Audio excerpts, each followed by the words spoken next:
Alam mo, dapat pagbatiin na natin yung dalawang yan eh. Ang pangit naman kung isang team tayo tapos magkaaway yung groupmates natin. Sige. Kung gusto mo, kausapin natin sila. Ako kay Lee, ikaw kay Alan. Sige, tara. Okay.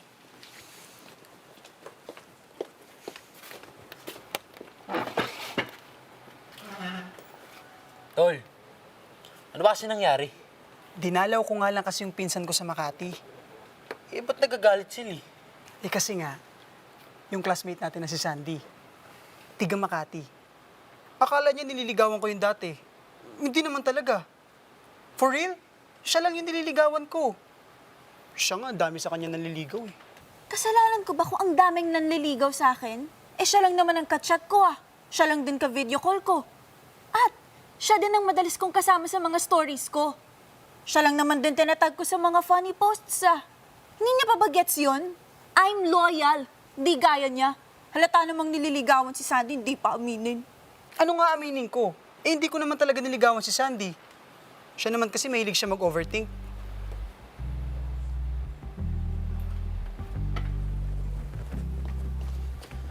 Ano? Parang di na magbabati itong dalawan to. Kaya nga dapat mag-sorry si Alan eh. Eh, ba't magsusuri si Alan? Wala naman siyang ginagawang masama. Ayan! Sige! Magkampihan kayo. Diyan naman kayo magaling, di ba? Anong tawag mo sa ginagawa niyo? Sheesh!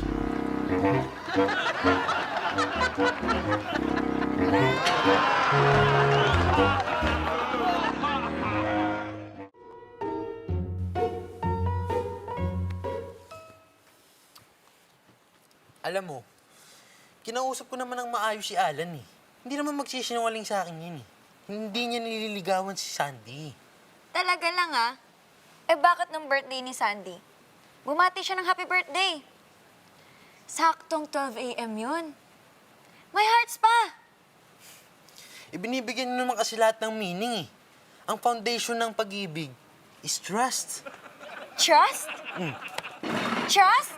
Joey naman. Trust is earned, not given. Ang hirap mo naman kausapin. Bala ka dyan. Talaga? Sheesh!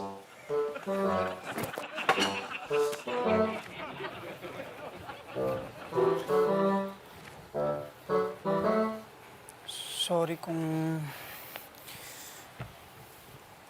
pinag-overthink kita.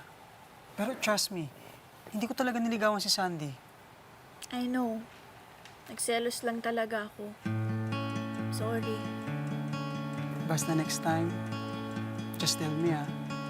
Pwede mo naman ako pagbawalan eh. Tsaka, sa'yo lang naman ako.